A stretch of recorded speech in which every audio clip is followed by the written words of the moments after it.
Bonjour à tous, bienvenue sur l'île Santé Santa Cruz. Donc c'est une toute petite île du coup un peu perdue au nord-ouest de la Colombie. Qu'est-ce qu'on peut dire de cette île? C'est l'île la plus densément peuplée du monde, paraît-il. On sera à 63 000 habitants par kilomètre carré. En fait c'est juste que c'est un tout petit îlot avec énormément de gens dessus. Voilà, on n'a pas encore trop bien compris les tenants et les aboutissants du projet, mais Askip c'est un peuple qui est là depuis quelques centaines d'années et qui a juste construit des maisons au fur et à mesure.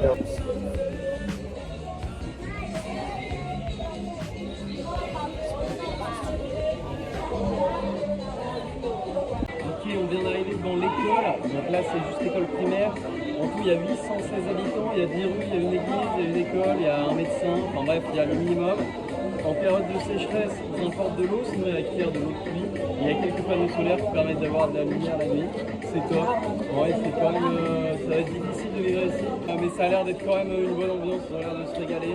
Et je pense qu'il y a énormément de touristes qui viennent ici, donc en vrai, ça fait du chiffre.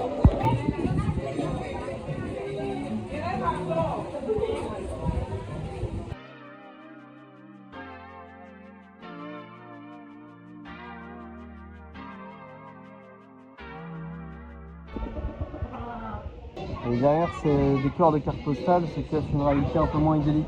Parce que dans ce genre de maison habitent quoi 6-7 personnes, hein, ça doit faire plus 60 mètres carrés, puisqu'il y a environ 150 maisons sur l'île et qu'il y a 800 personnes.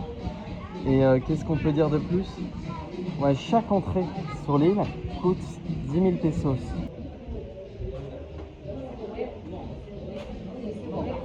Ok, on arrive sur l'aquarium. La petite attraction. Du coup, on vient d'arriver avec 3 bassins principaux, avec là-bas des petits poissons, là des moyens poissons, et là, c'est un truc de zinzin.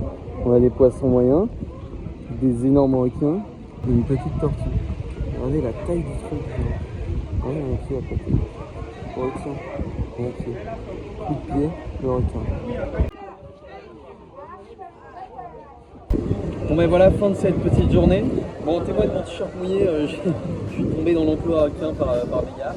Mais tout mignon, cette petite île, pas grand chose de plus à dire étant donné que en fait il y a rien dessus à part cette attraction. Mais tout mignon, on est quand même perdu un peu à 2 heures des côtes colombiennes, donc on est vraiment très isolé. Mais ça nous permet d'avoir un peu une perspective différente des différentes plages qu'on peut avoir. Ça n'a rien à voir avec ce qu'on a pu voir à Carthagène par exemple ou sur la côte Caraïbe de manière générale. Donc voilà, c'est un peu la fin de cette courte vidéo, mais ma foi très jolie, avec des paysages complètement magnifiques, complètement subjugants. Donc voilà, je vous laisse un petit souvenir des Caraïbes et on se croise bientôt.